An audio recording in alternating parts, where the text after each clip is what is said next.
Selamat sore, Bapak Ibu, teman-teman semua. Dengan penuh rasa bahagia, kami mengucapkan selamat datang kepada Bapak Ibu semua di acara forum diskusi Branding for B2B. Dan perkenalkan, nama saya Rain Lius Cahyanegara. Saya dipanggil Rain yang akan mendampingi Bapak Ibu, teman-teman semua. Nah, pada sore hari ini, dua pembicara kita sudah hadir di tengah-tengah kita semua. Nah, yang pertama adalah ingin saya perkenalkan pembicara kita yang pertama, Pak Nur Anas Tarahmat. Apa kabar, Mas? Alhamdulillah baik. Alhamdulillah baik ya, sudah hadir tengah-tengah kita semua, Mas Anas. Dengan latar belakang beliau di Associate Digital Marketing Consultant at Adinata Prestasindo, Founder dan Executive Council for APSI, CFO of Socio Campaign, Co-founder and Advisor for DM Talks, well known as CEO Guru. Wah, kita akan berhadapan dengan guru teman-teman sekarang ya. Kita akan belajar sama gurunya nih, guru SEO. Dan juga sebagai former Head of Search Group M Interaction, WWP, Director at ValueClick Performance Marketing, CMO at nonton.com, VP Digital at onlinepajak.com, trainer dan mentor at Growth Hacking Asia. Dan ini semua juga tentunya akan lebih keren lagi dengan satu lagi pembicara yang pengalamannya juga sangat luar biasa, keilmuannya luar biasa juga, dengan track record perjalanan yang panjang juga, yang harus nih kita dapatkan manfaatnya ketika kita berkumpul sama-sama di ruang ini. Selamat sore Pak Susantoni, apa kabar Pak? Selamat sore, kabar baik. Salam sejahtera. Luar biasa, penuh semangat ini Pak ya. Saya nyampein salam juga, saya lihat sini banyak teman-teman dan banyak petinggi, ada dari Panin, Bang Kalsel, OCBC, Sinarmas, ada macam-macam, dan teman-teman dari Danamon, bahkan teman saya dari Chase Manhattan Bank, Chase JP Morgan juga ada di sini. Salam sejahtera semuanya. Baik, ini betul-betul luar biasa, dan dengan latar belakang beliau ya Pak ya, start dari tahun 85 mulai sampai dengan 1988 di EVP Corporate and Investment Banking at Chase Manhattan, lalu 88 sampai 90 Director of Credit Marketing. Jadi luar biasa pengalamannya ini di Westpac Banking Corporation Indonesia, currently sebagai ANZ. Ya Pak ya, betul juga pernah ya Pak ya di sana Pak ya. Sekarang namanya ANZ Bank ya di takeover. Ya betul, dari tahun 90 sampai tahun 93 sampai 2004 sebagai Senior Executive Vice President Chief Credit Officer Danamon Bank Indonesia. Tadi ada teman-temannya juga sudah hadir. Waduh, keren sekali. Lalu Senior Executive Director Head of Channels of UAB Bank Indonesia. Dan di tengah kesibukan beliau di dunia profesional, beliau begitu concern di dunia learning sehingga paralel, teman-teman, paralel di saat bersamaan beliau juga mendirikan dan juga sampai sekarang aktif dari tahun 2005 sampai dengan sekarang sebagai Managing Director IEM yang hari ini bisa dilihat backgroundnya bersama Adinata. Jadi semua ini hadir, betul-betul kolaborasi kerjasama antara IEM dan Adinata. So kita akan start materi kita pada sore hari ini. Konteks yang sekarang lagi sibuk-sibuknya di tengah masa pandemi COVID seperti ini, aktivitas apa sih yang dapat dilakukan teman-teman di area B2B di aktivitas digital brandingnya? Silakan Mas Anas. Oke, halo semuanya, selamat sore. Terima kasih sudah hadir di acara yang luar biasa sore ini. Kalau kita ngomongin era zaman sekarang ya, di mana segala sesuatu udah masuk ke dalam digital, ya kan. Setiap aktivitas kita itu selalu diawali dengan digital. Apakah digital branding itu tidak perlu ada, ataukah malah justru lebih penting untuk ada? Kalau kita ngomongin brand, sebenarnya gini. Kalau kita ngomongin brand itu sudah ada dari bahkan sebelum Masehi. Jadi kita bisa ngeliat di tahun 3000 sampai dengan tahun 1000 sebelum Masehi, ya kan, brand itu digunakan untuk masyarakat Mesir untuk mencap ternak mereka, atau kalau keramik itu untuk China, India dan Greece itu mencap keramik mereka.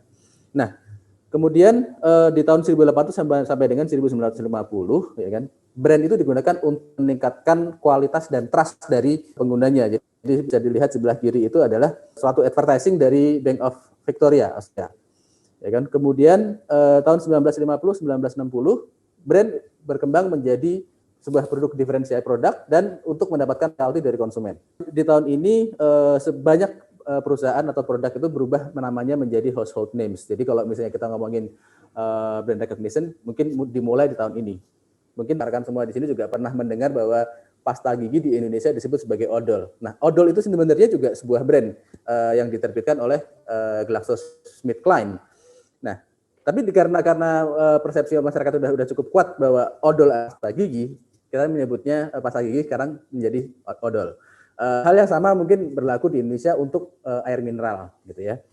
Nah, tahun 1970 dengan tahun 90-an, sebuah brand itu memberikan personality untuk perusahaan tersebut. Kita bisa lihat di sini sebelah kiri ada Ford Mustang. Kalau kita ngeliat zaman sekarang ini kayaknya mobilnya jadul banget. Tapi di zaman itu mobil keren banget, ya kan? Dan masyarakat sudah mulai conscious tentang brand yang mereka gunakan. Jadi mereka benar-benar sudah memilih merek untuk menunjukkan strata mereka di masyarakat. Nah, zaman sekarang brand itu lebih ke emotional connection, fokus kepada storytelling, kemudian experience dari konsumen seperti apa, empati, dan kemudian social responsibility. Bisa dilihat sebelah kiri, digital banking contohnya itu sudah mulai masuk ke emotional connection. Jadi bahkan produk-produk digital untuk dari beberapa bank pun udah mulai memiliki personanya masing-masing. Apakah ini untuk kalangan milenial, apakah ini untuk kalangan profesional, tapi everything comes in digital. Tadi saya sempat singgung bahwa branding untuk B2C memang cukup mudah, ya kan? Karena dari market structure and demand, ya kan? Kalau misalnya kita mau bicara B2B, purchase-nya mungkin sedikit, tapi value-nya tinggi, volume-nya tinggi. Kemudian dari segi demand, kalau untuk B2B itu direct from final consumer. Jadi dengan kata lain, apa yang terjadi dengan final itu akan berimpact langsung kepada demand untuk B2B. Kemudian untuk pricing, untuk dari B2B itu inelastic demand. Jadi dengan kata lain tidak mudah berubah harganya. Jadi mau ada permintaan turun, mau ada permintaan tertinggi dari end consumer, ya kan? Harga itu tidak akan berubah terlalu banyak. Sementara kalau kita ngomong B2C, harga itu bisa naik turun dengan sangat fluktuatif. Ya, kemudian dari segi demand-nya pun juga lebih fluktuatif kalau misalnya kita lebih di B2B. Sementara di B2C justru lebih stabil karena kebutuhan personal itu akan selalu ada. Kemudian berikutnya adalah buying unit nature. Untuk B2B, orang-orang yang memutuskan pada saat transaksi itu dilakukan itu banyak sekali pihak yang harus terlibat, ya kan? Berbeda dengan B2C, bisa single person bisa memutuskan dan melakukan transaksi pembelian. Tapi untuk B2B sepertinya tidak seperti itu, melibatkan purchasing, melibatkan finance, melibatkan macam-macam. Kemudian effortnya pun juga jauh lebih kompleks di B2B ya. Kalau misalnya kita melihat secara profesional, mereka harus mengirimkan inquiry, ya kan, kemudian keluarkan quotation, invoice dan segala macam. Tapi beda dengan B2C. B2C apa yang kita perlukan, kita langsung ke toko dan kita langsung melakukan pembelian. Nah, yang lebih menarik adalah decision making. Kalau kita ngomongin decision making, di sini kita B2B itu tidak pernah tidak, itu akan selalu menjadi suatu buying decision yang sangat kompleks. Kenapa ini bisa bicarakan kompleks? Katakanlah seperti ini. Untuk produk yang sifatnya kerjasama antara dua perusahaan, ya kan? Itu bisa jadi mereka yang melihat informasi itu bukan langsung top level manajemen atau mungkin decision maker. Ya, untuk B2B. Bisa jadi yang melihat itu adalah officer-nya atau mungkin bagian purchasing atau mungkin bahkan supervisor misalnya. Nah, pada saat dia membutuhkan produk tersebut untuk keperluan dari mungkin project dia atau mungkin tender yang dia kerjakan, dia harus memberikan laporan kepada manajemen yang di atasnya. Kemudian dari manajemen mungkin naik lagi dibicarakan dalam suatu forum untuk apakah perusahaan ini bisa supply apa yang menjadi demand kita. Sekompleks itu untuk mendapatkan katakanlah satu klien dari sisi B2B. Berbeda dengan B2C. B2C pada saat kita melihat suatu produk, melihat suatu iklan, kita cocok dengan produk tersebut, udah kita bisa memutuskan untuk melakukan pembelian. Dan terus decision making-nya pun juga sama. Untuk B2B formalize buying process. Jadi dengan kata lain tidak mungkin ada langkah yang bisa kita lewatin, ya kan? Semuanya harus sesuai. Jadi dengan dari permintaan sampai dengan pengiriman, kemudian penerbitan berita acara, itu pun semuanya harus ada prosesnya dan itu tidak bisa kita bypass. Berbeda dengan B2C. B2C kita tidak perlu ada informal buying process dan segala macam. Kita tidak perlu meminta quotation terlebih dahulu, so on and so forth. Dan yang paling membedakan dari karakteristik dari B2B dan B2C adalah relationship. Nah, kalau misalnya B2B, biasanya pada saat terjadi suatu pembelian, kedua perusahaan itu saling menjaga relation untuk bagi pembeli mungkin untuk permintaan lebih lanjut, ya kan? Kemudian dari penyedia tentunya berharap untuk bisa upsell untuk produk-produk yang lainnya. Sementara kalau B2C, kita membeli, kita selesai, itu udah selesai. Itu dari karakter dari B2B versus B2C udah sejauh itu ya. Jadi apalagi dengan aktivitas brandingnya. Kalau misalnya aktivitas branding yang ada di dalam B2C itu simple sekali, ya kan? Kita keluarkan iklan dilihat user suka, user beli. Di B2B itu nggak akan bisa terjadi. Katakanlah kita bisa bayangkan aja, misalnya di Krakatau Steel, dia memproduksi besi baja ukuran sekian, pasang banner atau mungkin iklan, isinya besi, gambarnya besi, and that's it. Itu dari segi advertising pun itu bukan sesuatu yang bisa menarik orang untuk take action. Nah, ini tantangannya di situ. Kalau kita ngomongin Krakatau Steel, apalagi kalau misalnya katakanlah banyak teman-teman datang dari perbankan ya. Apalagi kalau dari dunia perbankan, let's say kalau misalnya kita berbicara mengenai kartu kredit atau mungkin ATM atau mungkin digital banking, ya kan? Kita melihat ada fitur-fiturnya seperti apa tadi diletakkan di billboard, baik itu mungkin di jalan atau mungkin di media online, ya kan? Tertarik dengan image-nya, klik take action, ya kan? Bagaimana dengan B2B? Bagaimana dengan banking untuk korporasi, let's say corporate loan, ya kan? Bukan sesuatu hal yang mudah untuk divisualisasikan, tapi tetap kita harus bisa menyampaikan message tersebut kepada end user. Nah, mungkin di sini kita ngobrol jauhnya akan di sini gitu ya, Mas Rin dan Pak Oni ya. ini yang menjadi tantangan utama di sini. Oke. Di sini saya banyak mengundang teman-teman saya di sini untuk kita diskusi, dan kebetulan Pak Anas pakarnya di bidang digitalnya, yang mana dan sebanyak apa sih kita mesti pindah ke digital itu atau kombinasinya, yang cocok tuh di mana? Apakah saya yakin nggak semua produk.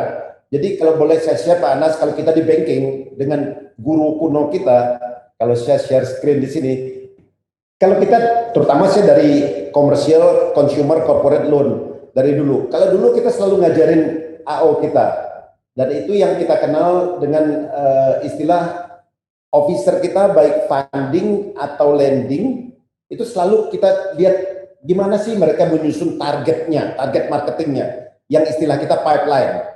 Jadi mulai menyusun target nasabah, dari target naik jadi prospek, ya terus mereka hunting ke prospek. Jadi kita juga nggak mau mereka sembarang nyari target. Memang ini ada dua teori yang berbeda. Saya tahu di banking, kalau istilahnya dulu credit card misalnya, kita pakai outsource, mereka akan menelpon mungkin 1.000 orang setiap hari, dan targetnya mungkin nggak sampai 1%. Sedangkan di funding yang levelnya mungkin menengah atau ke atas, itu targetnya lebih spesifik. Hati-hati dicari target. Baru kita datang lakukan prospecting. Nah, di lending juga, di perkreditan, prospeknya. Nah, lending ini pun terbagi 3. Apakah lending itu di sifatnya consumer, kartu kredit, KPR, KPM, atau lending ini sifatnya yang kredit menengah, bisnis-bisnis yang menengah, yang mungkin sekarang ada segmen mikro, ada segmen UKM-nya, atau corporate. Itu pun approach kita akan beda. Nah, dari situ kita masuk ke customer bawah. Nah, definisi yang saya tahu, customer itu apa? Basically, orang yang datang membeli barang di kita, baik itu jasa atau produk, membeli produk dari kita. Nah, yang kita mau apa? Jadi klien. Klien itu artinya regular, seperti funding customer itu adalah klien kita. Taruh dana regular, ada dana, perlu dana tarik lagi, kalau ada dana dia taruh lagi. Nah, yang lebih tinggi lagi terutama di lending nih, di mana kita mencari hati-hati, ini seperti mencari jodoh, mencari istri atau cari suami nih, yang kita bilang istilahnya bisnis partner. Waduh, itu lebih seru lagi. Nah, tentunya kita nggak bisa ya, agak susah ya cari pasangan pakai digital. Bisa sih bisa, tapi suka salah pilih kan Mas Anas ya. Sudah banyak sih Pak. dating apps sudah banyak Pak. Jadi nature di banking kita, di asuransi, di finance company itu kita agak beda, tergantung kliennya juga di situ. Kalau saya boleh share, jadi kalau pengertian kita, pengertian kami orang awam di bidang ini, kalau tradisional kita mau lihat produk yang mau kita jual itu di mana, apakah jenis produk yang gampang dijual, ya, kata lainnya the product sell itself. Apa sih? Soft drink orang sudah tahu semua, sampo orang tahu, barang-barang kecap orang sudah tahu, itu yang gampang. Begitu kita masuk mobil-mobil, mungkin mobil yang kelasnya Avanza, MPV orang sudah tahu semua. Tapi begitu kelas menengah, sekarang keluar dengan mobil-mobil yang baru, itu produknya sudah lebih, ini loh, lebih sophisticated loh. Nah, produknya sophisticated, apakah yang jualnya juga perlu sophisticated di situ? Dan ada kalanya, nah kalau kita tadi bicara KPR, KPM, mungkin kita nggak perlu, produknya nggak sophisticated. Ya, produknya nggak sophisticated, jadi fokus di produknya nggak terlalu tinggi, tapi mungkin fokus di orangnya. Nah, lebih seru lagi kalau kita bicara komersial corporate banking, ini true B2B, di mana itu lebih ke partnership dan cari solution untuk mereka. Ini lebih susah, orang kita mesti terlatih, produknya juga sophisticated, apalagi produknya ada derivatif, treasury, investment banking, hedging, segala macam. Digital banking itu masuk di mana? Nah, ini kita butuh pencerahan loh, Pak Anas. Ya, digital banking itu di mana? Porsinya sejauh apa masuk di situ? Mari kita diskusi, dan tentunya kalau kita bicara, kalau orang dari media, dari iklan, dari IT, ya tentunya 100% mereka percaya kita mesti pindah 100% ke sana. Pertanyaan saya Pak Anas, apa benar? Apa benar? Enggak, Pak. Enggak, Pak. Nah, ini krusial. Karena ini saya tekankan, balik lagi pengalaman saya di banking 35 tahun, sejak saya mulai dari Chase Manhattan, JP Morgan, kira-kira mungkin 25 tahun yang lalu kan banking mulai masuk ke internet banking, 20-25 tahun, dan orang-orang ribut pingin masuk internet banking. Tunggu dulu, internet banking itu kapan sih mulai jalan? Sampai 10 tahun yang lalu internet banking itu banyak dipakai untuk ngecek saldo sama cek transfer, bukan transaksi. Tapi hari ini sudah mulai. Nah, jadi kita juga mesti berubah. Kita aware, Pak Anas, kita mesti berubah. Tapi sejauh mana, secepat apa kita berubah, kita nggak mau kecepatan juga gitu loh. Karena kalau pengalaman saya sampai 10 tahun yang lalu, masih banyak bank yang ngomong bukan internet banking, ngomongnya masih ATM. ATM mereka aja belum komplit, belum punya. Karena memang itu, enggak semua Indonesia itu, se-Indonesia itu, orang-orang kita tuh teknologinya, literasi teknologinya, kemampuan teknologinya cukup tinggi untuk masuk itu. Tapi sooner or later, ini harus dilakukan. Silakan Pak Nas. Oke, kalau ditanyakan apakah harus seluruhnya menjadi digital, ya kan? Saya dari 10 tahun lalu, pada waktu saya masih bergabung di Grup M itu advertising agency dari UK, saya akan menjawab sampai sekarang pun akan sama, bahwa tidak mungkin semuanya didigitalkan, tidak semuanya bisa diinternetkan. Ada pertanyaan, apakah kalau misalnya digital semakin naik, konvensional nggak perlu? Nggak juga. Kenapa? Beberapa produk itu touch point-nya justru bukan di digital. For example, misalnya minyak goreng. Ya, minyak goreng. Orang nyari minyak goreng nggak di digital, ya kan? Tapi bisa jadi ibu-ibu yang sedang nonton TV, mungkin nonton sinetron atau apa, melihat iklan minyak goreng, dan itu bisa menginduce orang untuk menjadi purchase, ya kan? Increasing purchase intention. Dalam perbankan pun sama, tidak proses bisa didigitalkan. Bahkan kita yang sudah digital savvy kadang nggak ngerasa nyaman untuk, let's say, menanyakan sesuatu kepada akun untuk permasalahan perbankan kita, ya kan? Ngeri Twitternya di hijack lah atau macam-macam. Tapi kita bisa aja datang ke harus tetap customer service dari perbankan tersebut. Itu dari B2C. Nah, apalagi kalau B2B. Apakah B2B itu bisa digitalkan? Jadi sebenarnya gini, digitalkan ini lebih kepada penyampaian informasinya, bukan the whole activity menjadi digital. Saya sih nggak bisa ngebayangin misalnya ada suatu korporasi mengajukan suatu pinjaman kepada perbankan dengan nilainya katakanlah 30 miliar gitu kan, melalui email aja atau melalui chat. Itu agak agak luar biasa untuk bisa dimasukkan ke dalam nalar. Pasti tetap harus ada pendekatan secara personal, people to people harus tetap bertemu untuk bisa melakukan transaksi seperti itu. Tapi informasinya yang dahulu itu harus selalu disampaikan secara konvensional, secara papers, atau bahkan harus ketemu terlebih untuk menyampaikan informasi, udah mulai bisa tergeser menuju ke informasi yang disediakan secara digital. Ya kan? For example, mungkin dengan adanya website yang cukup komprehensif untuk bisa menyajikan informasi seperti itu, sehingga pada saat kedua belah pihak itu bertemu, informasi yang diterima dari kedua belah pihak itu udah cukup lengkap dan jelas, sehingga transaksi akan jauh lebih mudah dan transaksi akan jauh lebih lebih singkat, lebih cepat gitu ya. Jadi sejauh apa, seluas apa kita menggunakan media digital ini untuk menyampaikan informasi kepada end user, itulah yang menjadi pertarungan di dunia digital. Konvensional masih perlu, ada beberapa hal yang tidak mungkin kita bisa gantikan dengan cara digital, ya kan? Apalagi kalau untuk corporate banking ya, itu tidak mungkin. Tapi tetap informasinya itu udah mulai bisa masuk ke dalam dunia digital, dan mungkin fokusnya paling utama adalah di sana. Bukan untuk, kalau untuk B2B ya, B2B fokusnya adalah di sana, bukan untuk transaksional. Menurut saya seperti itu sih Pak. Ya, jadi seperti saya katakan tadi Pak Anas, tergantung produknya nih, approach produk kita apa. Tadi Pak Anas sudah bilang, enggak semua produk, benar. Tergantung jenis produk, tergantung jenis nasabah. Waduh, kalau kita bicara jenis nasabah ini lebih luas lagi loh. Yeah. Nasabah tuh ada kebiasaan, culture, habitnya, taste-nya, dan literasi mereka juga loh, kita harus pertimbangkan loh. Kemudian target customer. Jadi kelemahan saya lihat di korporasi B2B kita bicara Pak Anas ya. Mereka tuh sekarang tuh seperti ini loh, semua bikin internet, semuanya lari ke internet. Sekarang digital, apalagi dengan adanya PSBB, wah semua mari kita lari ke digital.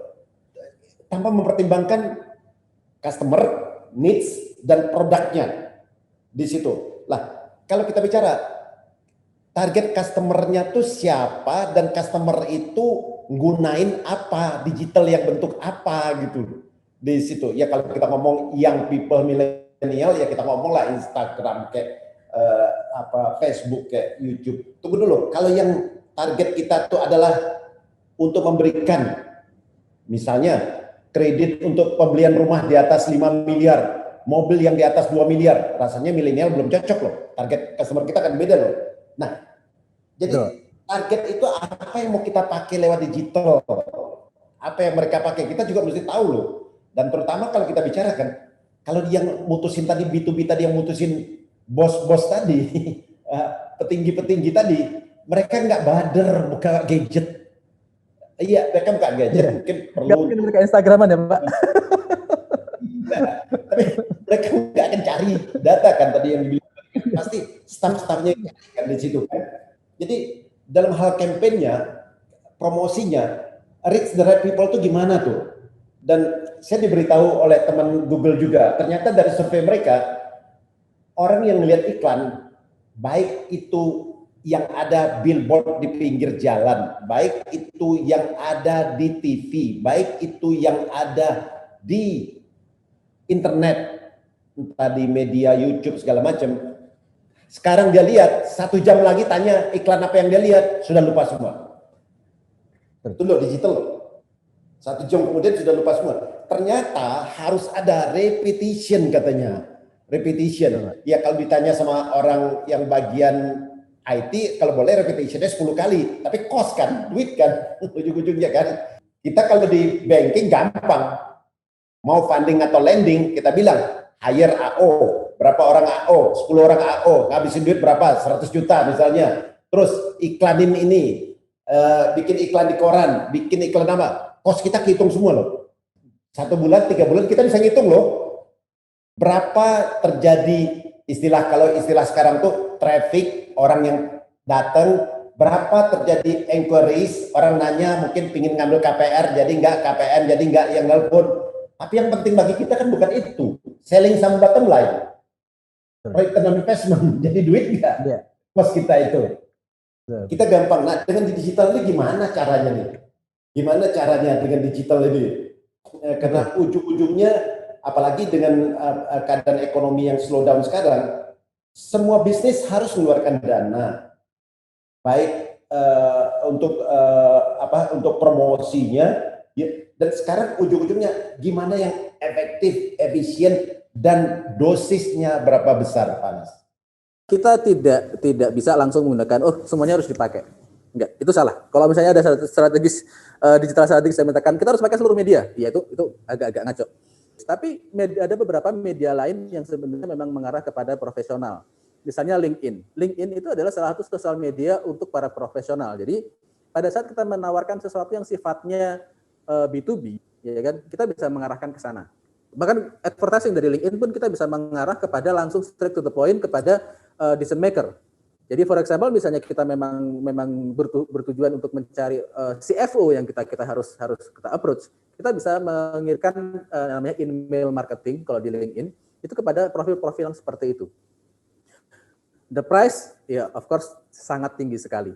Ya kan? Kemudian tadi Pak Ondi juga sempat bicara mengenai untuk digital itu kita bisa mengatur area-area mana. Konvensional pun juga sama, kita bisa atur ya. Kita menerbitkan suatu berita di majalah lokal atau koran lokal itu juga bisa.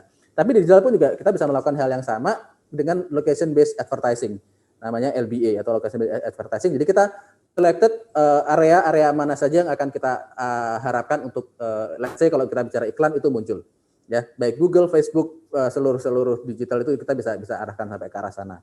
Dan yang terakhir adalah mungkin ada sedikit perbedaan mengenai advertising secara konvensional dengan advertising secara digital ya. Kalau advertising konvensional kita taruh di billboard, katakanlah kita letakkan di Jalan Tamrin atau Sudirman gitu kan. Ya semuanya yang lewat itu bisa lihat itu, ya kan? Udah nggak ada filter lagi itu, mau dia big boss, mau itu dia seorang mahasiswa atau mungkin dia pelajar segala macam, mereka lihat iklan yang sama. Kita nggak bisa filtering. Nah, kalau untuk digital ada satu fungsi yang namanya programmatic advertising. Nah, itu kita bahkan bisa pre-select audience seperti apa yang hanya kalau misalnya mereka tepat, iklan kita muncul. Ya kan, itu satu.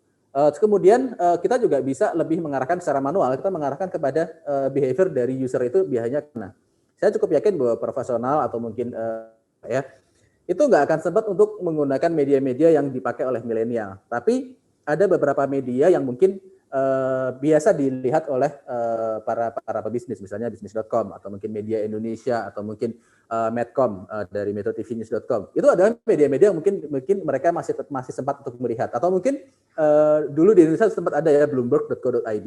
Nah itu kita bisa mungkin approach di sana, ya kan. Nah itu akan jauh lebih tepat sasaran dibandingkan kita secara serampangan pasang iklan di Google, pasang iklan di Facebook, pasang iklan di media-media, tapi kita tidak melihat dulu profiling dari visitornya itu seperti apa. Jadi dengan kata lain, digitalnya seperti apa aja, sebenarnya semua area digital bisa, tapi kita harus tetap seleksi mana yang sesuai untuk target konsumen kita. Karena sama juga dengan konvensional, kita juga harus approach orang yang tepat. Oke. Digital ini bukan kita bicara cuma pasang iklan kan, bukan. Jadi strategi marketing, bagian dari grand strategi marketing keseluruhannya. Sekarang pertanyaan saya, kita di sini ingin tahu, ke siapa dokternya kita harus bertanya, yang independen, bukan sembarangan. Kemana, ke bidang apa kita cari di situ, dan dari mana kita tahu mereka reputable apa enggak gitu. Kalau kita ngomongin fokus untuk digital ya, kita harus mencari pakar yang lebih ke integrated. Jadi istilahnya kalau di dunia advertising itu adalah 360 integrated marketing. Jadi keseluruhannya 360. Terus kepada siapa yang bertanya, yang mereka kita harus mencari nih orang-orang yang memang pakar dalam mengurusi perubahan itu. Jadi digital transformation itu yang pertama kali harus dikerjakan sih. Jadi kita akan sangat sulit untuk mengoptimalkan digital, ya kan? Tapi sementara kita sendiri masih punya pola pikirnya adalah konvensional. Yang jelas diupayakan untuk tidak bertanya kepada pemilik platform. Jadi jangan bertanya kepada salesnya Google, karena jelas ke salesnya Google pasti akan menjual produknya Google. Kalau kita bertanya kepada salesnya Facebook, mereka pasti akan menjual produknya Facebook. Oh, Facebook pasti bisa buat B2B. Oh, Google pasti bisa buat B2B. Ya kan? Usahakan mencari yang independen, mereka yang tidak terikat oleh suatu nama, itu akan jauh lebih aman. Kenapa? Karena mereka tidak akan berani menyatakan semuanya bisa, sementara nama baik mereka sendiri nantinya akan dipertaruhkan. Ya, saya sendiri secara pribadi kalau misalnya ditanya media apa sih yang paling cocok kalau misalnya untuk B2B, untuk corporate, iklan seperti apa yang cocok di media mana yang cocok? Saya akan menyatakan LinkedIn adalah salah satu yang paling tepat untuk dijadikan media iklan untuk produk-produk yang sifatnya B2B, ya kan, bukan tempat yang lain. Twitter masih mungkin, tapi itu pun sekarang udah cukup cukup saturated ya, karena di dalamnya juga ada politik, di dalam juga ada infotainment dan segala macam, cukup nyampur. Tapi untuk LinkedIn itu jauh lebih fokus. Kemudian media seperti apa? Enggak harus semuanya harus iklannya berupa banner, bisa jadi programmatic, ya kan? Itu bisa diarahkan dengan lebih spesifik lagi. Perlu diketahui juga bahwa digital itu selalu memerlukan satu proses ya Pak ya. Jadi kita nggak bisa eksekusi sekarang, minggu depan minta hasil. Kalau kita udah ngomongin metrics, apalagi untuk branding, kita biasa menggunakan brand equity 10 ya.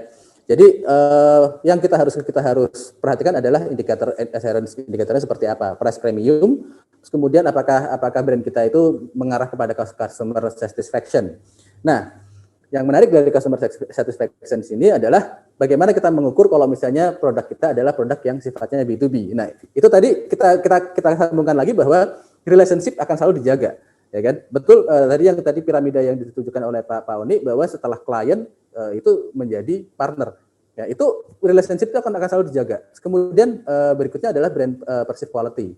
Nah, di sini perceived quality dari end user seperti apa? Baik itu perorangan maupun company. Yang kemudian leadership popularity. Nah, di sini kalau kita ngomong popularity, brand itu banyak sekali sih ya. Kalau kita dari yang seperti apa. Kemudian brand association. Nah, di sini yang kita perlu perhatikan adalah perceived value seperti apa, kemudian individuality seperti apa, dan terakhir adalah organization. Nah, kalau misalnya brandnya sudah bagus, dia akan ngecek lagi nih. Ini kira-kira yang siapa sih yang ngeluarin? Ya, kemudian yang dilihat adalah PT. Misalnya PT tersebut atau perusahaan tersebut mengeluarkan produk lain atau brand mengeluarkan satu nama brand lain. Oh, ini masih satu grup kok. Itu salah satu fungsi dari kita melakukan branding. Dan yang terakhir adalah brand awareness indicator, itu juga menjadi sesuatu yang perlu kita perhatikan juga. Dan yang terakhir adalah market behavior indicator. Nah, ini yang menjadi tujuan akhir dari semua aktivitas brand ya. Jadi kita harus tahu dari aktivitas branding kita, market share kita apakah naik atau turun justru bahkan. Ya kan, beberapa waktu yang lalu saya ketemu dengan salah satu developer properti ya. Meskipun sebenarnya volume mereka cukup besar, mereka merasa bahwa dengan adanya kejadian PSBB sekarang ini ya, new normal atau mungkin kondisi Covid ini, mereka menyatakan bahwa aduh, propertiku lagi lesu nih. Aku harus ngapain? Ya, to be honest, untuk saat sekarang ini fokus masyarakat itu adalah survival, ya kan? Sebagian besar, majority survival. Bahkan investor pun tidak berani, yang biasa mereka melakukan invest untuk membeli properti pun mereka akan hold terlebih dahulu. Ini aku invest di properti, ada yang kuat beli nggak? Di saat yang sekarang, ada yang kuat beli nggak? Nah, ini brand pada saat sekarang ini melakukan suatu investment di dalam meningkatkan brand awareness, itu pun juga harus hati-hati karena kita juga harus lihat dulu market share seperti apa, kemudian market itu responnya seperti apa. Dan pada akhirnya kalau misalnya kita udah ngomongin brand, ya jelas market price dan brand representation-nya itu seperti apa. Kalau kita udah bicara mengenai brand equity 10 ya.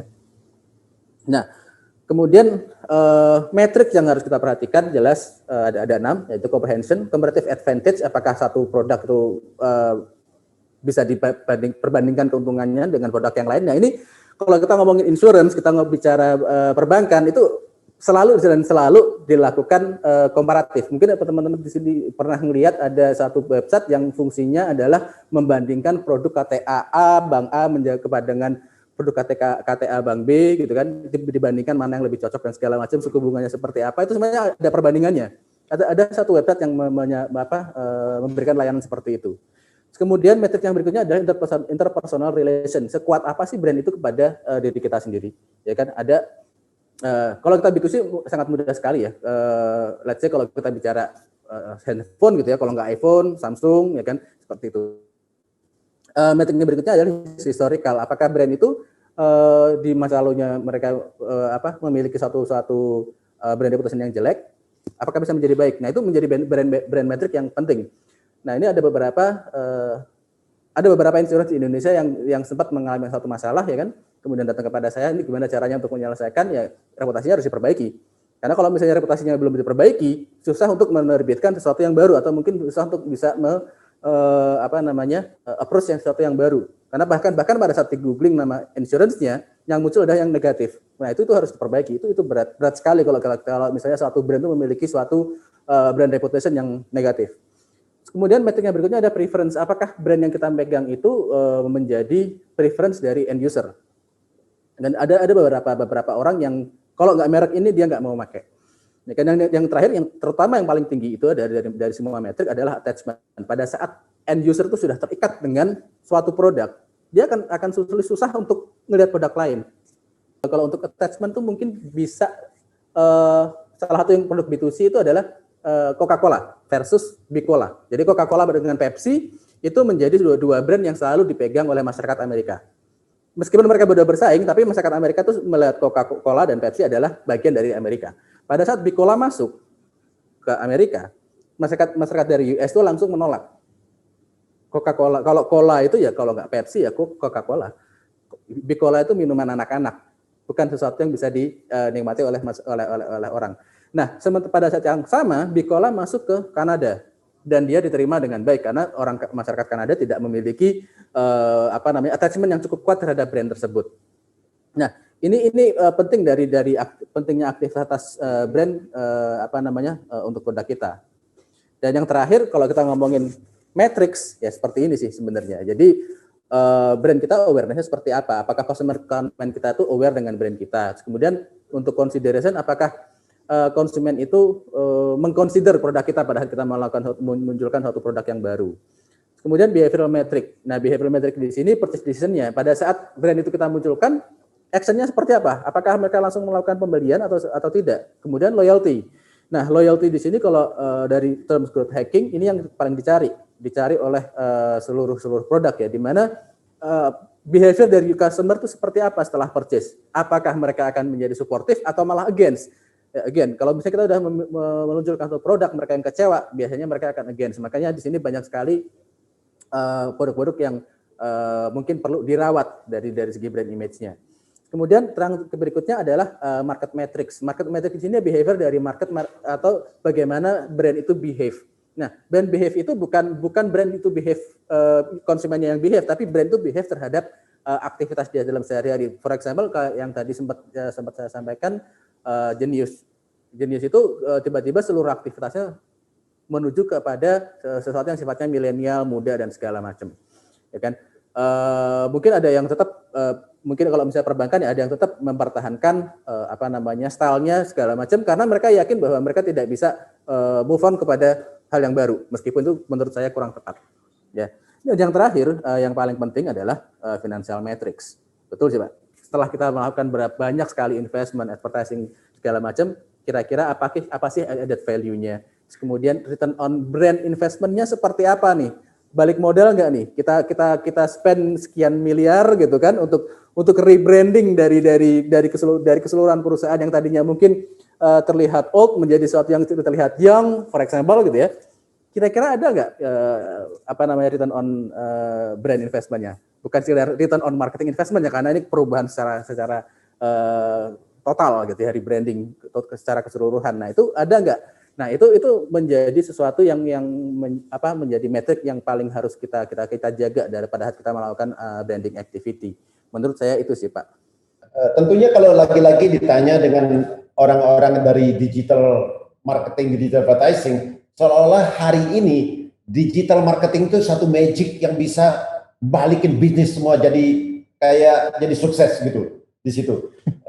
Saya mau kasih lihat satu. Ini berdasarkan survei yang saya lakukan dulu dan selalu saya perhatikan. Ini berlaku untuk finance company, banking, asuransi, di mana kunci sukses kita karena bagaimanapun kita bicara dari tadi ini bagian strategi dari marketing kan, bagian besar dari marketing kan. Nah, dari dulu kita kenal dengan istilah marketing mix yang bikin orang bisa melakukan marketing secara sukses. Ada yang 4P, ada yang 7P. Ternyata setelah saya adakan survei, itu tuh ada 10 loh. Ada 10 poin yang harus diperhatikan. Bagian dari 1, 2, 3 dari poin ini bisa, bagian dari produk, bagian dari pricing. Tapi yang pasti nggak akan mencakup seluruh poin ini loh di situ. asuransi mungkin teman saya di sini Pak Obed, profil Anda itu penting loh, image Anda di market itu penting loh untuk orang masuk di situ. Ya, pricing Anda juga mungkin penting di situ. Jadi ini juga mesti diperhatikan, saya rasa Pak Anas ya. Gimana digital itu menggandeng semua poin yang ada ini. Kalau di banking kita punya 10 poin ini loh. Pada tahun 2010 saya diminta Bank UOB dan saya menjadi director channel seluruh Indonesia di situ. Dan aneh memang, waktu itu dari Amerika tuh Eti Kearney itu diminta survei untuk UOB yang ada di 6 negara. UOB itu ada di Singapura, Thailand, China, segala macam. Dan mereka top of the list, recommendation mereka terhadap Bank UOB untuk bisa sukses di marketing waktu itu, kembalikan semua cabang menjadi single captain. Karena kita tahu bank waktu itu kira-kira era tahun 2000-an mulai dipecah yang namanya segmented ya. Di bank itu yang pegang produk tuh di semua cabang beda-beda headnya. Sehingga sinergi. Nah, ini kita bicara lagi nih, digital marketing tadi apakah berdasarkan produk atau berdasarkan korporasi yang harus kita masuk di sini. Karena bisa terjadi kalau misalnya kita bicara lagi banking, nasabah datang ke cabang itu kan belum tentu hanya satu produk yang bisa ditawarkan di situ. Kombinasinya. Jadi waktu saya diminta itu, karena ternyata untuk market Asia sampai paling enggak tahun 2010, di mana survei itu dilaksanakan tahun 2009, ternyata relationship people memegang peranan yang paling penting dari seluruh penjualan. Lagi-lagi tentunya produknya bukan consumer good, bukan yang gampang yang dilihat seperti di Tokopedia gitu loh. Beda. Yang butuh tadi Pak Anas bilang relationship gitu. Gimana jadi kita gunakan digital untuk bangun itu ya? Relationship itu. Jadi kalau menurut saya, kalau menurut pendapat saya, digital itu tidak menggantikan semuanya, itu pasti. Person to person tetap akan selalu dibutuhkan, apalagi untuk produk perbankan. Di mana kalau kita bicara nasabah mempercayakan uang mereka kepada bank tersebut. Ya kan? Bank pun juga berusaha untuk meyakinkan bahwa mereka bisa memberikan rasa aman bagi nasabahnya. Ya kan?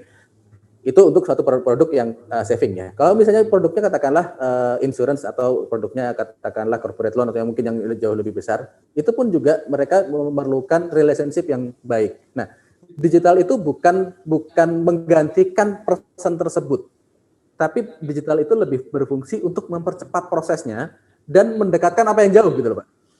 Ketika seperti Senang saya, Pak Anas. Ya. Ulangi lagi statement itu, ulangi lagi. Oke, jadi digital itu tidak menggantikan orangnya, tapi satu mempercepat prosesnya. Jadi dengan kata lain relationship akan jauh lebih cepat. Kemudian yang kedua adalah mendekatkan apa yang jauh. Sebagai contoh yang sedang kita lakukan sekarang ini, misalnya kita masih menggunakan cara konvensional. Saya nggak bisa bayangin bagaimana dari kantor cabang Lamongan bisa datang ke Jakarta, apalagi dengan kondisi seperti ini. Nah, fungsi digital adalah mendekatkan sesuatu yang jauh. Kan bukan menjauhkan apa yang dekat ya, tapi mendekatkan yang jauh itu bisa menjadi lebih dekat. Apalagi kalau misalnya interpersonal itu menjadi suatu hal yang menjadi kunci kalau kita bicara B2B. Ya kan? Di salah satu perbankan bahkan ada fungsi dari video apa namanya? Customer service, tapi menggunakan video. Jadi meskipun melihatnya dari layar, tapi kita bisa melihat dengan siapa yang orang itu kita bicara dengan siapa, orangnya seperti apa, marah-marah apa enggak, itu bahkan bisa terlihat dari situ. Dan jadi fungsi digital itu bukannya memangkas keseluruhan apapun yang sudah dilakukan secara konvensional, tapi mempermudah, mempersingkat dan mempercepat gitu prosesnya, sehingga pada saat suatu proses itu bisa kita optimalkan, kita harapkan outputnya pun menjadi optimal, bukan kebalikannya. Jadi personal tetap harus ada sih Pak. Dan dari digital itu apakah dari 10P itu masuk? Sebenarnya kalau kita bicara policy dari Bank Indonesia pun untuk sudah sangat memperhatikan sekali untuk hal digital gitu kan. Untuk perbankan yang membuat website juga harus izin dulu kepada Bank Indonesia, kemudian nama tidak boleh berubah so banyak sekali regulasi yang dilakukan oleh Bank Indonesia kepada perbankan untuk touch point di wilayah digital gitu ya. Beberapa waktu yang lalu saya sempat membantu Bank BCA tahun 2012 ya kan untuk perbaikan websitenya mereka. Jadi dari old Outlook ya, maksudnya konvensional Outlook yang benar-benar korporasi menjadi lebih ke user centric. Itu tahun 2012-2013. Itu untuk bisa dijalankan, oke, silahkan go. Itu saya harus disidang oleh bapak-bapak IT security yang saya sudah lupa namanya ya. Ada 4 lawan 1 saya sendirian untuk mempertanggungjawabkan kamu tuh mau ngapain aja di Bank BCA. Itu 2 jam saya disidang, Pak. Dari jam 2 sampai jam 4 sore 1 lawan 4. Saya menjelaskan, Pak, ini diperbaiki seperti ini. Tujuannya supaya kita bisa mengendalikan Google itu tidak membaca halaman-halaman yang seharusnya tidak dibaca. Baru mereka kaget, loh, Google tuh bisa dikendalikan? Ya bisa, Pak. Tujuan saya ke sini tuh untuk itu. Ya udah, kalau gitu lanjutkan aja. Karena ternyata buat mereka bingung. Ini Google tuh raksasa yang benar-benar bisa membaca seluruh aktivitas kita. Caranya nyetop gimana? Caranya ngatur gimana? Ternyata memang sebenarnya ada aturannya. Halaman-halaman apa aja sih yang boleh dibaca Google atau halaman-halaman apa aja yang nggak boleh dibaca Google. Itu tahun 2012. Jadi policy bukan sesuatu yang di luar digital, tapi digital harus mengikuti policy yang ada sekarang. Itu semuanya sebenarnya masih berhubungan secara langsung sih. Dari Pak Yuda Sakti Wibowo, dia dari TNB, Servo Group Tambang. Selamat sore Mbah Anas nih harusnya. Salam kenal. Saat ini media digital ada beberapa basis developer yang menampilkan profil atau produk perusahaan. Yang saya tahu saat ini yang sering digunakan adalah web dan Android. Dari 2 pilihan tersebut pasti memiliki biaya masing-masing. Kapan perusahaan memakai web atau ke Android?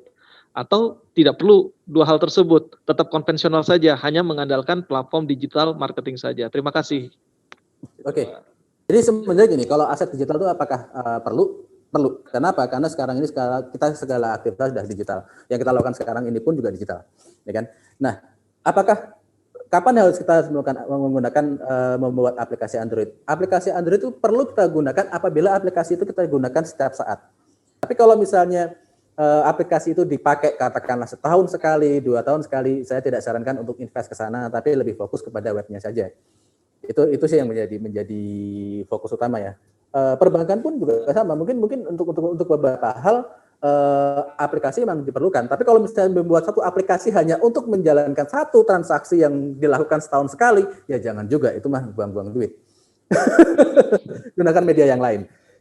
Oke, itu Pak Yuda. Jadi kalau misalnya kesimpulannya, ada masing-masing platform ini, misalnya under web atau under Android, itu memiliki fungsi yang berbeda ya Mbak Hanas ya berarti ya. Ya. Dan kalau misalnya kita bilang Android itu pada akhirnya membangun hubungan yang intensitasnya lebih erat ya, lebih sering loh ya, intensitasnya lebih sering ya. Ya kalau misalnya kita lihat ya, jadi pemilihan ini tentunya berdasarkan kebutuhan dan juga target ya Mas ya. Kalau bicara saat ini, oke, tadi Mbak Ana sampaikan bahwa web itu sifatnya adalah, bahasanya sekarang ini wajib lah untuk institusi-institusi B2B memiliki web sebagai istilahnya jendela informasi agar mereka mengenal lebih jauh tentang at minimumnya. Lah, pertanyaan saya adalah sebenarnya ada nggak sih, taruhlah kita bilang dengan industri yang beragam, taruhlah misalnya industri finansial deh, teman-teman yang hadir di sini banyak finansial. Ada saran nggak dari Mbak Anas terkait web apa sih yang idealnya secara tampilan dan juga informasi apa mungkin yang bisa ditampilkan agar betul-betul tadi mewakili image mereka sebagai lembaga yang terpercaya dan juga ibaratnya goalnya ya trustnya makin naik lah, bahasanya seperti itu Mas Anas. Iya. Dari sisi digital pun juga ada yang namanya istilah yang disebut sebagai IT, ya kan, expertise, authoritative sama trust, ya kan. Digital pun juga kita harus ngebangun itu wajib. Kalau misalnya itu kurang dari itu website yang kita buat malah justru akan backfire kepada kita. Ini katanya website ini ke perusahaan finansial ini katanya bonafit, kok websitenya kayak gini ya, masih kayak zaman dahulu kala, sebenarnya diurusin nggak sih? User udah sampai ke arah sana sekarang. Nah, kayak gitu aja kita udah harus tahu nih seperti apa yang harus kita kerjakan, ya kan. Kemudian sepenting apa? Justru penting sekali. Masyarakat sekarang ini sudah semakin kritis.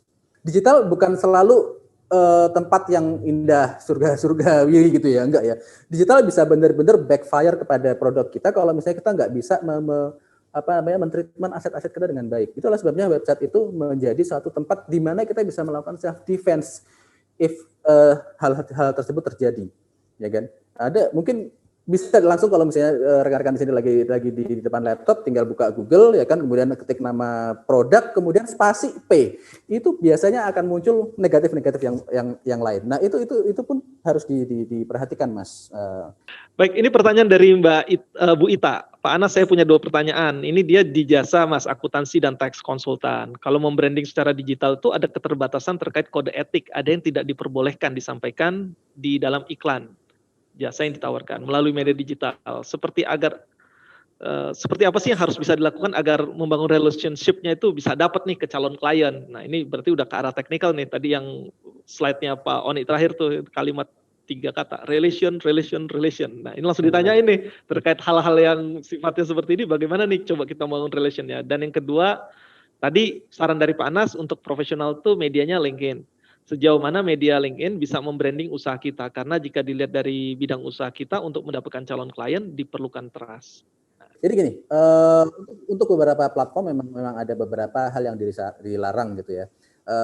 Kalau misalnya itu produk yang berhubungan dengan keuangan yang terlalu kayak piramida ya, money game dan segala macam, itu beberapa platform benar-benar melarang. Terus kemudian apa yang dilarang yang lain adalah beberapa platform juga melarang untuk Bitcoin, ya itu juga dilarang. Karena tidak ada base-nya, tidak bisa dipertanggungjawabkan, so on and so forth. Dan kalau misalnya seperti apa sih kode etik yang lebih utama adalah satu yang ya jelas kode etik itu dilakukan nggak perlu digital ya, bahkan konvensional pun jangan sampai dilakukan, yaitu membongkar klien. Jadi kita nggak boleh terlalu vulgar dalam mempromosikan diri kita sampai merugikan orang lain. Jelas itu wajib. Terus kemudian seperti apa relationship kepada calon klien? Calon klien relationship kalau kita digital ya.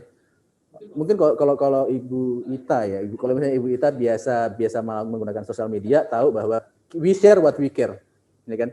Kalau kita memang expert akan sesuatu, kita sharing melalui media digital apa saja yang bisa kita kerjakan, seluas apa sih pengetahuan kita terhadap expertise kita seperti apa, kita share kepada mereka.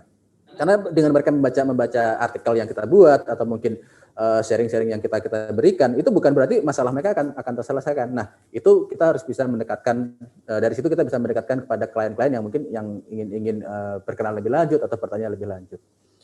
Kemudian tadi pertanyaan kedua adalah kalau sejauh mana LinkedIn itu bisa membranding usaha kita. I have to say the truth, LinkedIn itu adalah salah satu platform yang paling mahal advertising price-nya.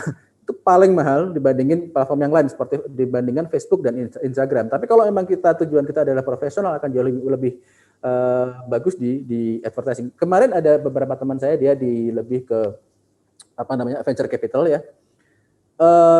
Untuk customer acquisition cost mereka itu mencapai sekitar 2,5 juta. Untuk mendapatkan satu customer itu mereka membutuhkan 2,5 juta. Jadi customer acquisition cost-nya mereka 2,5 juta. Saya nanya, nah terus itu kira-kira dari project dapatnya berapa? Billions. Ya, wajar. Ya itu dia. Jadi dengan kata lain mungkin kalau memang harga lebih tinggi karena memang kita mengharapkan memang untuk mendapatkan input yang lebih tinggi.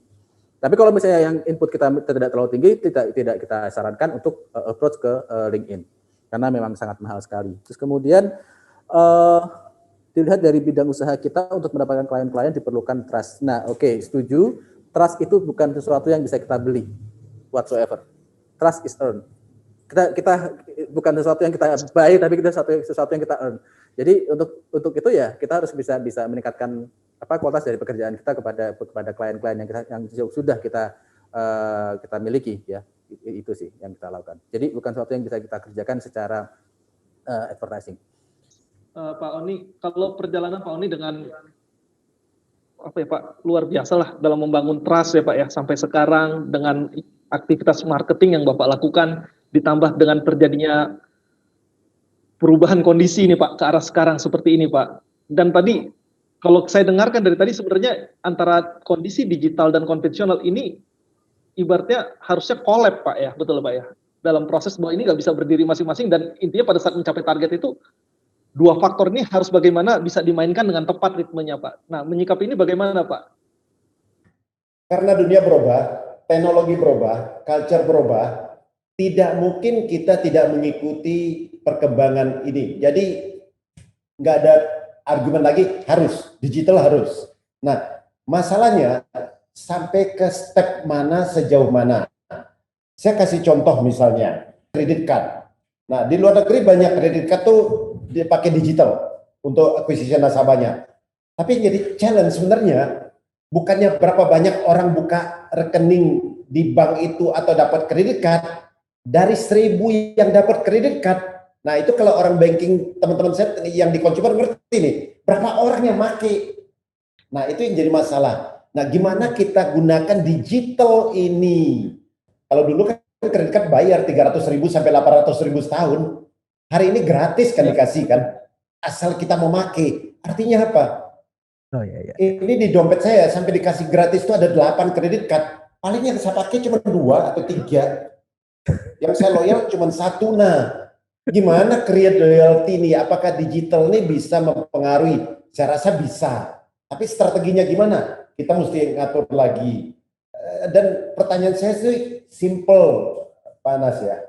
Kan arahnya maunya kita digital tadi sampai ke bawah sadar, influence, bukan hanya awareness, sampai orang beli dan loyalty tadi kan ya tercipta, Panas ya. Loyalty tercipta tadi melalui digital tadi. Tapi mungkinkah itu terjadi? Gimana strateginya digital bisa melakukan ini? Bisa melakukan ini. Coba saya sharing ya. Kalau saya sharing musik ini teman-teman masih tahu nggak ya?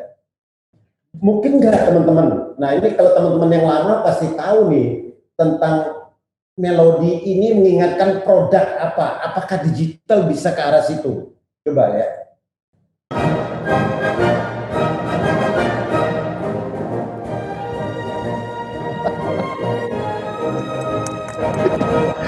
Oke.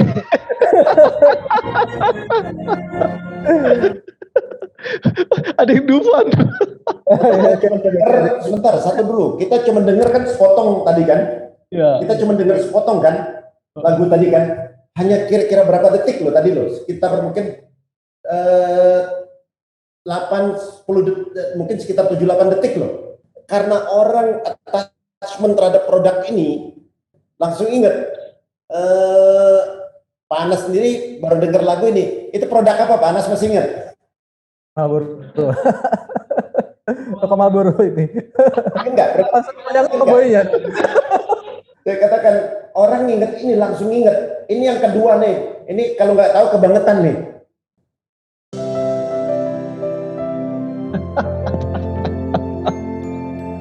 Ingat. Waduh, Om Dik doang cepet banget. Kita dengar tadi cuma berapa detik loh. Saya rasa paling nggak kami di ruangan ini banyak tahu loh. Gimana sih bisa nggak Panas digital itu kita pakai sampai ke level itu loh. Jadi kalau rekan-rekan di sini biasa buka YouTube ya kan. Nggak tahu kalau sekarang ya. Tapi beberapa waktu yang lalu kita selalu sering lagi mau nonton apa ada iklannya salah satu e-commerce yang menggunakan lagu anak-anak. Ya kan, Baby Shark, ya kan, sehingga terjadi pada saat sekarang misalnya ada anak-anak yang mendengarkan Baby Shark, ya kan, ada orang dewasa yang mendengar lagu Baby Shark, yang ada di kepikiran adalah e-commerce tersebut, ya kan. Nah itu sesuatu yang sebenarnya konsepnya sama. 8 detik itu adalah waktu yang diperlukan untuk seseorang decide untuk membaca selanjutnya atau tidak. Jadi dengan kata lain pada saat kita sedang memberikan satu message, waktu window kita yang terbuka itu cuma 8. Lebih dari 8 detik, berarti apapun yang kita tawarkan itu tidak cukup powerful untuk membuat seseorang engage dengan produk atau jasa yang kita tawarkan. Itu sih Pak. Jadi memang betul. Dan digital apakah memang bisa melakukan seperti itu? Bisa sekali. Karena touch point-nya sangat luas sekali. Kita mau bicara iklan akan berhubungan dengan frekuensi, berhubungan dengan timing yang diperlu, baik itu melalui internet ataukah melalui TV. Masa mereka cuma bikin iklan suara saja orang sudah tahu langsung gitu loh, langsung beli gitu loh. So powerful mereka bisa bikin image itu. Kan aslinya kan dari film dulu, film cowboy itu. Lagu Indomie tadi, aslinya kan bukan lagu Indomie itu loh. Gimana digital tuh bisa gunakan, oh ini inget bank ini loh, ini asuransi ini nih, ingin produk ini loh gitu loh. Gimana caranya? Karena bentuk digital tuh juga pengkemasannya kan juga mesti seksi dan sempurna tapi tepat sasaran kan Pak Anas? Ya. Jadi kalau kita ngomongin brand image atau brand apa namanya, image-nya bisa terekam seperti itu, mau nggak mau memang tetap harus menggunakan frekuensi. Kemudian karena memang bukan media seperti televisi di mana ada TVC, ada sounds, ada apa namanya talent yang harus melakukan pembicaraan dan segala macam. Satu-satunya frekuensi yang bisa kita lihat adalah banners. Ya kan? Nah, banners itu harus benar-benar representatif terhadap suatu produk atau karakter yang paling kuat dari bank tersebut atau mungkin dari perusahaan tersebut.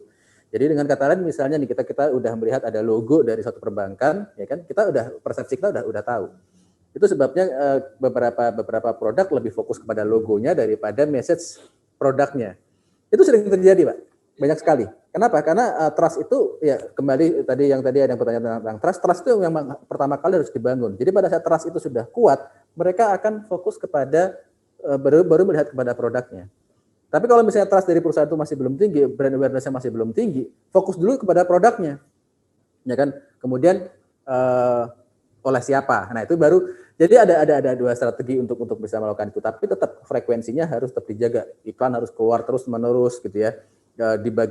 Bahkan kalau bisa sampai ke level omnipresence gitu ya, di mana-mana ada, di Instagram ada, di Facebook ada, lagi baca media online ada, lagi di LinkedIn juga ada, pokoknya semuanya harus selalu ada. Nah, dengan seperti itu awareness-nya akan brand awareness-nya itu akan meningkat tinggi sekali, sehingga dengan melihat logo dia tahu produk apa, dia melihat suatu produk dia tahu ini perusahaan apa.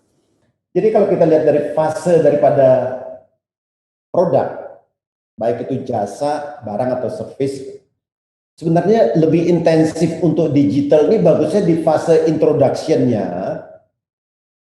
atau di fase introduction sudah masuk, awareness sudah ada, baru digenjot naik, ya, atau di fase reminder-nya. Sebenarnya di mana yang lebih ini menggigit di situ?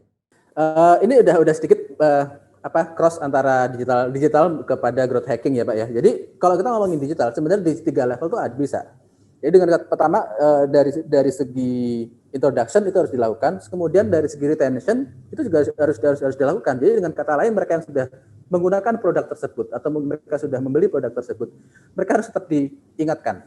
Makanya ada beberapa CRM, contohnya aktivitas CRM bisa menggunakan email marketing untuk selalu berusaha untuk menghubungi pembeli yang ada, ya kan? Pada saat mereka membeli satu produk, mereka masukkan email dan segala macam, mereka akan mendapatkan email penawaran atau bahkan tips atau apapun yang berhubungan dengan produk tersebut. Fungsinya adalah untuk membentuk brand loyalty terhadap si pembeli tadi. Jadi retention itu harus ada. Dan kemudian bahkan lebih lanjut lagi, referral juga bisa dikerjakan secara digital. Sebagai contoh, kita sering tolong ini di-share. Contohnya salah satu startup yang sekarang yang cukup naik daun ya, disebut sebagai Dekakon, Gojek gitu ya. Awal-awal mereka mulai beroperasi, mereka itu ada program member get member, di mana pada saat kita menawarkan mengajak orang lain untuk mendownload aplikasi Gojek, kita bisa mendapatkan kredit 50.000 untuk naik Gojek.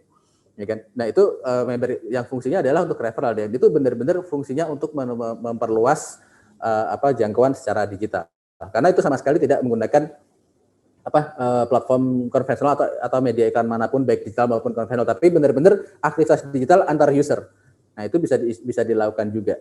Nah kalau misalnya kita ngomongin perbankan, apalagi untuk corporate perbankan, itu juga sebenarnya juga bisa. Dari secara digital kita keep reminding bahwa perbankan A pernah membantu saya atau membantu perusahaan saya, katakanlah mereka adalah pelaku UMKM gitu ya. Nah di sisi referral adalah bisa juga kita minta sebagai perbankan minta kepada existing nasabah gitu ya untuk silakan ajak rekan-rekan yang membutuhkan bantuan dari kami, mungkin akan ada program reward apa, misalnya bingkisan atau mungkin gimmick seperti apa yang mungkin bisa ditawarkan segala macam. Tapi tetap itu bisa dilakukan. Again, digital branding, digital marketing itu bukan, kita tidak melakukan sesuatu secara berbeda, tapi kita melakukan, we just do things differently aja. Tapi again, segala sesuatunya masih berhubungan dengan konvensional secara keseluruhan, gitu. Lebih ke perkembangannya aja sih, gitu Pak. Just to share, Pak Anas ya, kira-kira 2 minggu yang lalu saya pernah diminta jadi pembicara. Di situ ada Shopee juga, Shopee itu online, Shopee.com juga bicara, dan online di situ, di ini.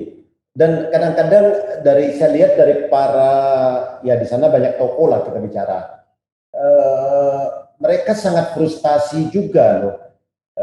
Di segmen itu kita bicara, memang itu B2C yang kecil ya, tapi intinya saya bilang salah sasaran. Mereka membuat digital campaign-nya, ya orang juga nggak datang. Nah, bank tuh juga bisa terjadi gitu loh. Make me worry ya Pak Anas ya, asuransi juga bisa terjadi gitu loh di situ. Dan apalagi di mana produk perusahaan tuh hampir homogenius ya.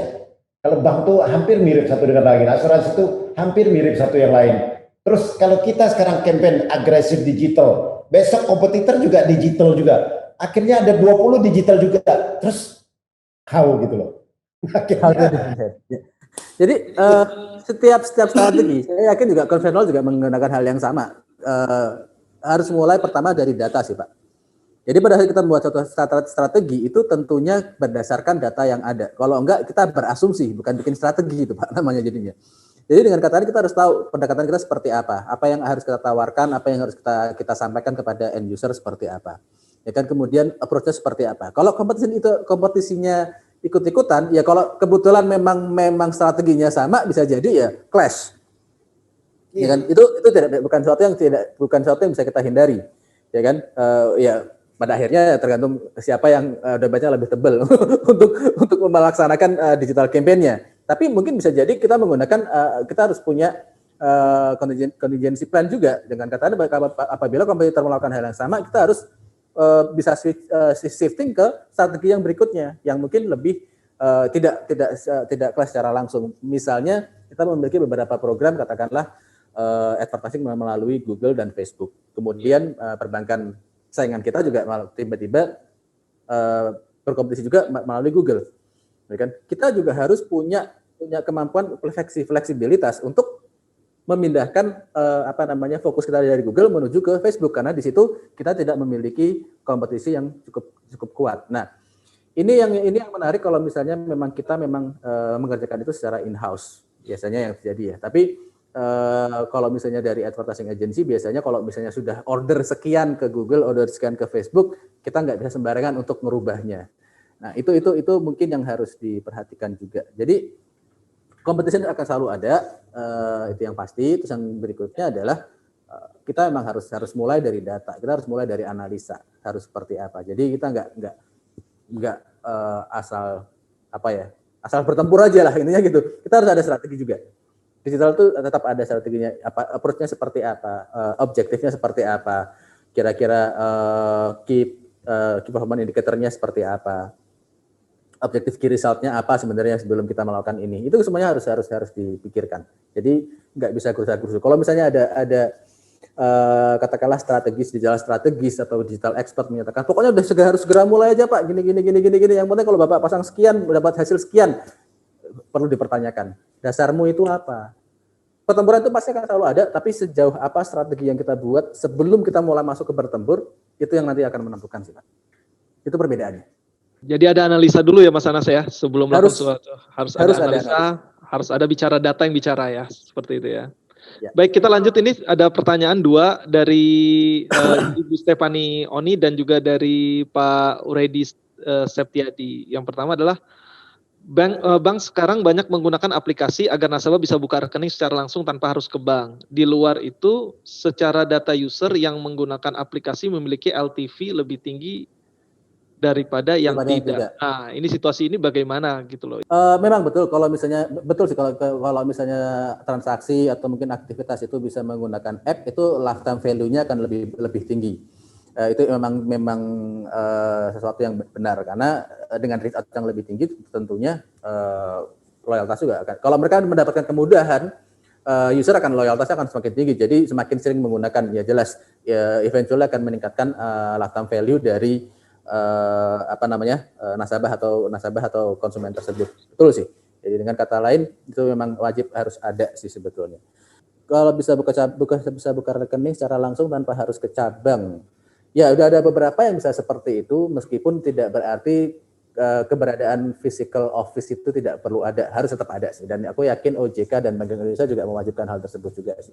Kalau dari Pak Santo sendiri dengan tren yang ada sekarang ini Pak, gimana orang bisa buka rekening cukup lewat online, cukup lewat pengisian yang tidak datang langsung ke bank.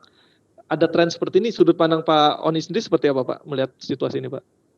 Ini suatu kemajuan, dan hal itu kan sebetulnya sudah dilakukan di negara-negara maju balik dari 10 tahun yang lalu, di mana orang bisa buka rekening langsung secara online. Tapi ingat ada dua hal. Satu, tentang peraturan-peraturan, dan sampai sekarang saya percaya otoritas kita, pemerintah kita masih bergolak ngatur banyak cara buka rekening, cara transaksi, bukan cuma bank loh.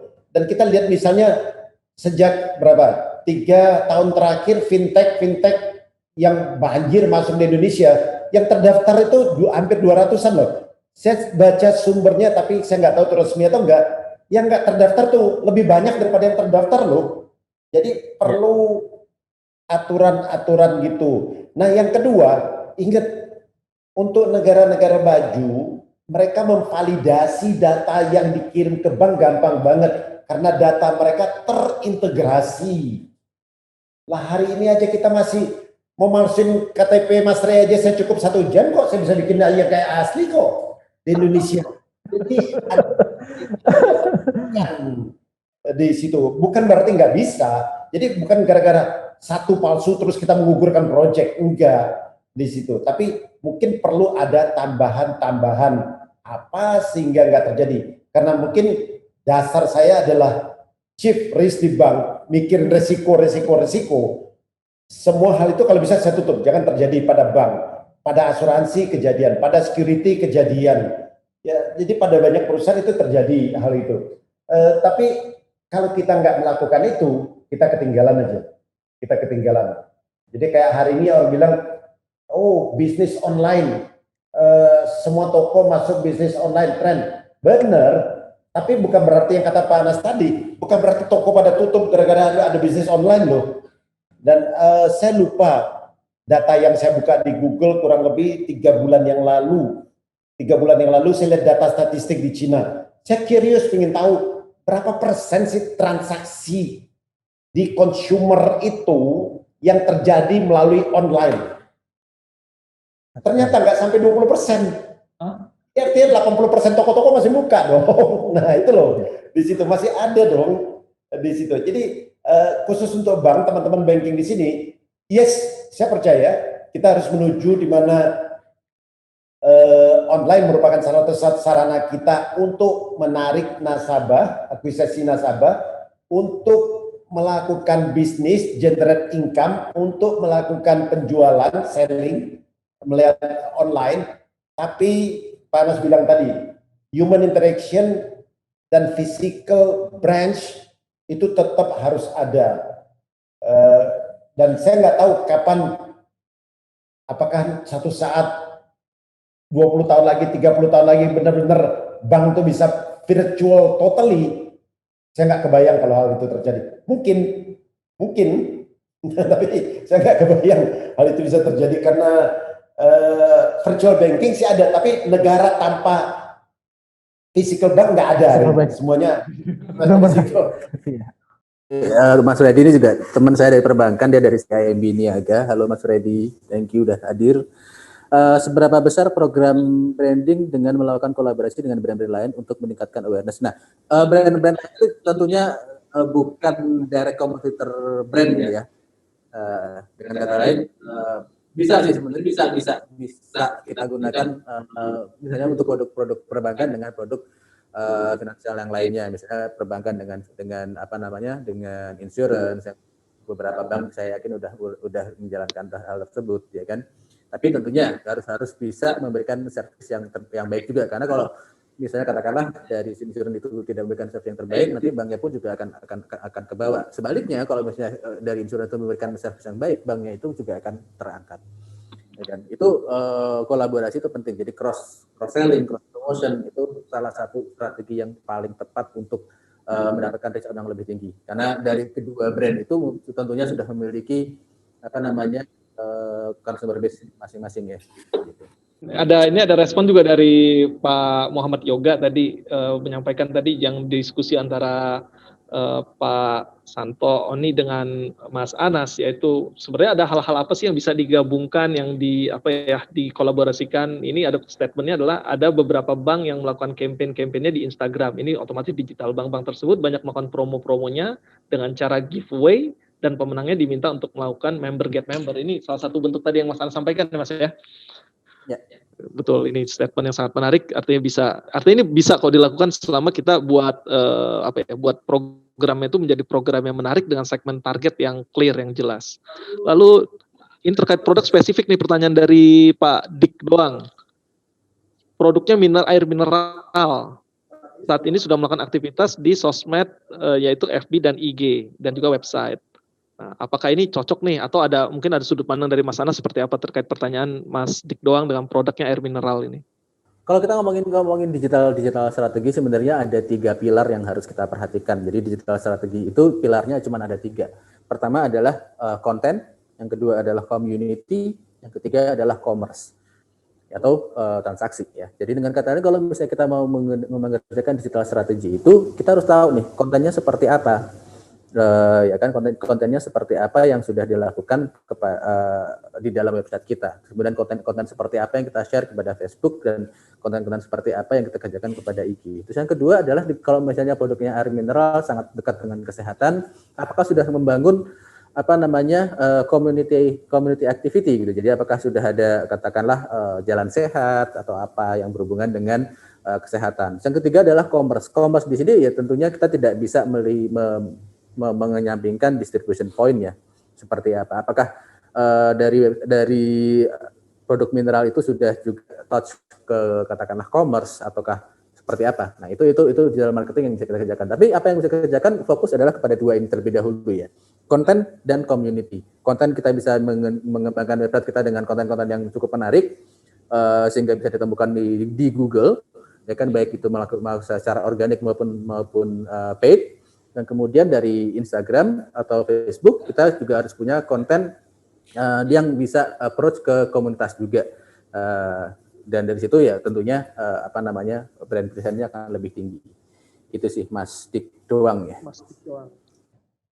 Teman-teman, jadi yang saya katakan tadi, saya berkecimpung di banking sudah 35 tahun, dan dari tahun 90 saya sudah waktu itu masih di Chase dan Bank Australia Westpac. Saya berkecimpung di bidang juga, di samping profesi saya, di bidang mengembangkan sumber daya manusia.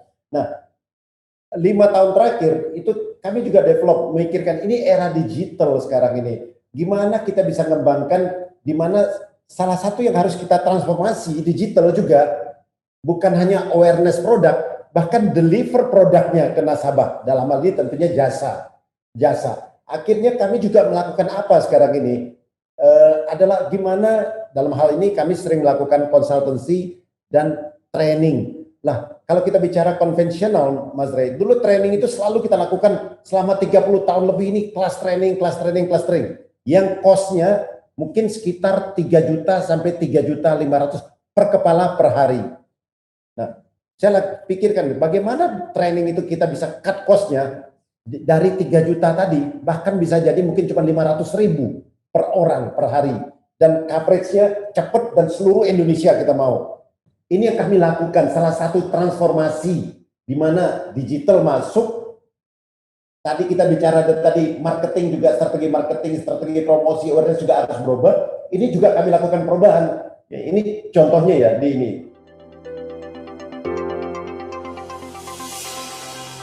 Charles Darwin memberi inspirasi yang kuat untuk kami terus berinovasi dalam pembangunan sumber daya manusia.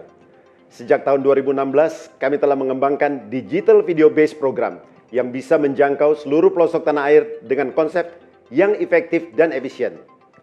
kami menghadirkan conventional class training yang berkualitas langsung ke tangan Anda tanpa batas ruang dan waktu. E-learning dan blended learning merupakan the future solution untuk kita tetap bisa membangun sumber daya manusia yang berkualitas. Bapak Ibu yang saya hormati, izinkan saya menghadirkan IIM dan Island Indonesia.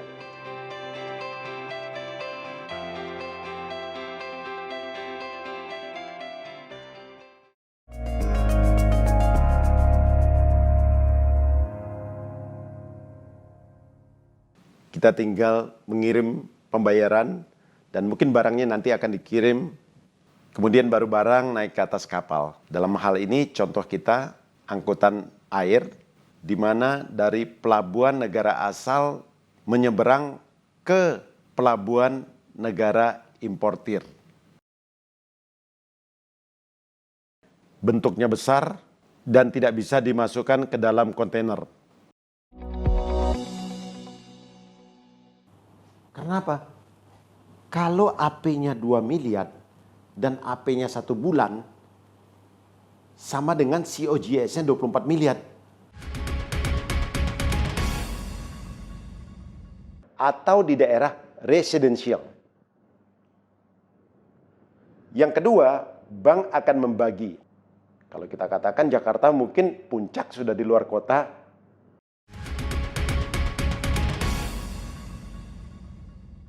Kita menganalisa suatu industri. Yang pertama, industri karakter dan kapasitinya. Yang kedua, dari segi supply, industri supply. Yang ketiga, dari segi industri demand-nya. Yang keempat, posisi nasabah kita.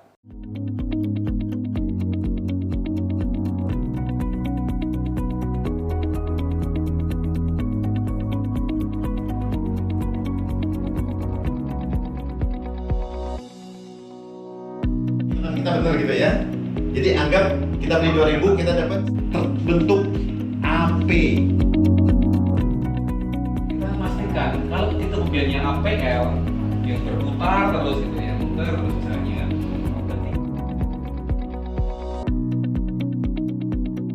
IIM cooperated with WizLearn Technology as one of the largest internet-based learning providers in Singapore to develop learning management system.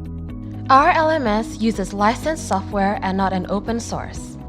External IT platform without the use of the bank's internal system. Multiple high-security platform. Can be accessed anytime, anywhere, and on any device. Traceable and trackable learning progress. Zero investment for hardware, software, and IT manpower. Unlimited concurrent login at the same time. Unlimited material upload, such as internal news, briefing, and product knowledge.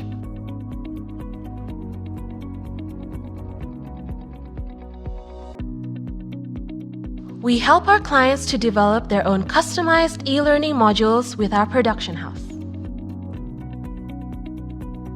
Stage pertama nanti memang kita istilahnya preparing your business itu 3 bulan. Stage kedua market development juga 3 bulan. Dan stage ketiga agak panjang memang market entry selama 6 bulan. Saya mulai membuat 3D box.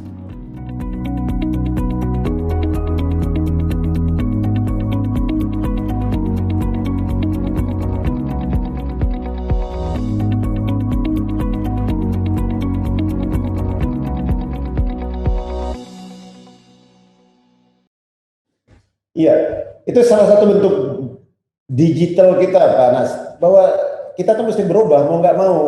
Bukan hanya kita bicara tentang marketing kita awareness. Ini yang penting, jadi mungkin topik berikutnya menarik saya pikir.